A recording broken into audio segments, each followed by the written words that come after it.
Oi, gente, tudo bem com vocês? Espero que sim. Como você deve ter percebido aí no início do vídeo, com alguns cortes que eu fiz de uma viagem muito curta, né? Eu e minha família, né? Nós fomos ali à Chapada dos Guimarães, passar uns dias nesse lugar muito bonito que vocês devem ter visto aí, que eu filmei algumas cenas, e levei, né, Enervadas, da Crisanteme, para ler, né? Mas não li todo o livro lá, concluí quando voltei mesmo, né? As crianças estão de férias e é natural que isso aconteça, né? Enfim, esse livro, Enervadas, é um livro muito curto, tem 164 páginas, e que livro! Um livro muito intenso, eu achei. É um livro curto, né, como eu disse, mas muito complexo. As personagens, a protagonista, né, que é quem narra a história, a Lúcia, é bem complexa, né? Existe aqui uma profundidade muito interessante, que vale muito a pena, né? Valeu muito a pena eu ter feito essa leitura, vale muito a pena você fazer essa leitura. É um livro publicado em 1922, de uma escritora que ficou apagada aí na nossa, que foi apagada pela nossa história, né, historiografia literária brasileira. E isso é uma pena, né? A gente vê mais uma escritora muito boa, tem uma escrita excelente, que escreve muito bem, que fala sobre temas pertinentes para a época, que tem um trabalho estético, criativo muito bom, mas que ficou aí no limbo da nossa história literária brasileira. Então, estou aqui para dizer a você que, se você puder, leia Enervadas, da Crisanteme, porque vale muito a pena. Vale muito a pena. Pois bem, aqui então você vai encontrar a história da Lúcia. A Lúcia é a protagonista, né? É uma mulher ali do entre-século, né? Do 19 com o 20, né? Ela vai nos narrar um pouco sobre a sua vida, tendo como contexto histórico essa passagem de um século para o outro. E ela vai, então, falar sobre o fato de um médico a diagnosticar como uma enervada. E o que é ser uma mulher enervada? Na verdade, não precisaria nem eu dizer uma mulher enervada, né? Porque é como se já fosse algo próprio da mulher, inerente, né, à mulher ser enervada. Então, enervada era uma condição das mulheres que eram um tanto quanto, né, mulheres irritadas, mulheres que eram tomadas como mulheres fracas, frágeis, mulheres que gostassem, por exemplo, de curtir a vida, digamos assim, de ir aos bailes, frequentar aí a noite, digamos. Então, estaria então relacionada a isso, né? A uma mulher debilitada, a uma mulher que por ter esses desejos que a sociedade entendia que eram desejos mundanos, desejos carnais, né?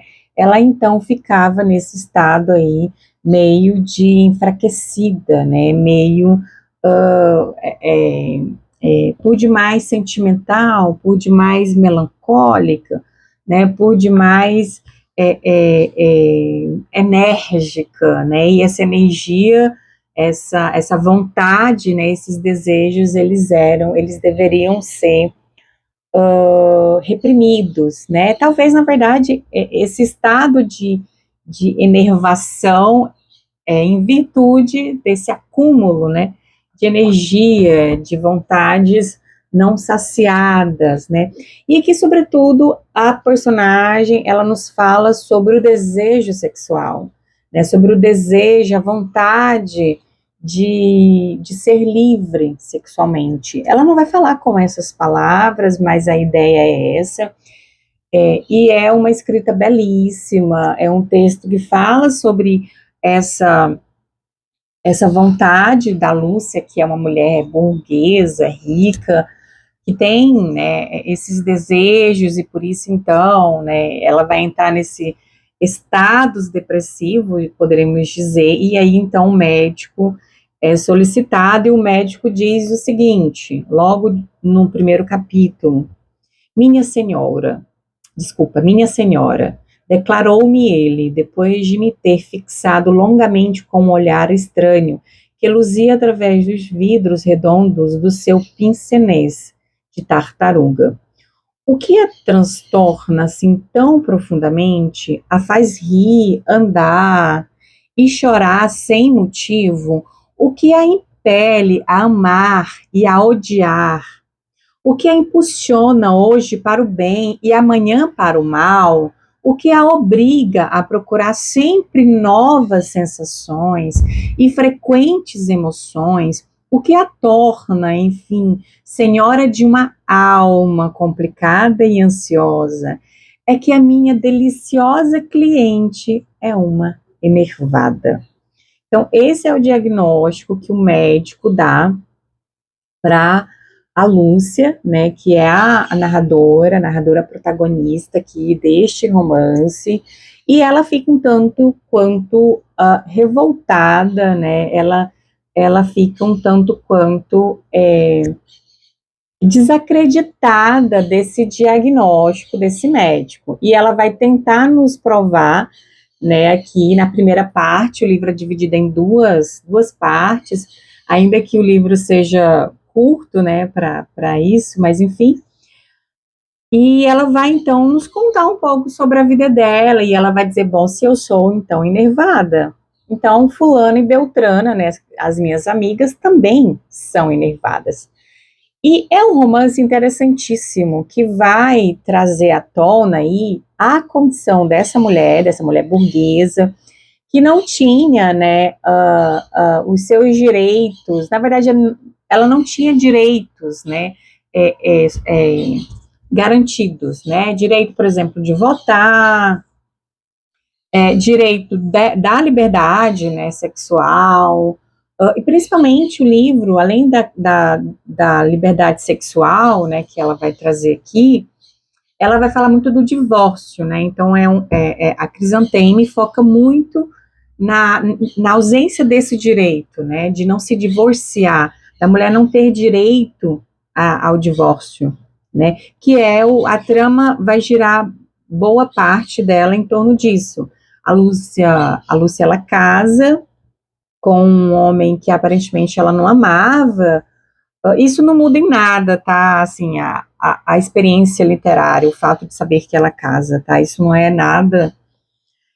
Mas ela entra num casamento muito, assim, ela vê que o casamento vai ficando sem graça, um casamento que o homem ele não comparece, e fica por isso mesmo. Então, eles se distanciam, né, de modo que passam a viver em quartos separados e cada vez mais ela vai acumulando esses desejos, essa vontade né, vontades sexuais e que esse marido não vai fazer jus, né, a essa função de marido que ele então tem.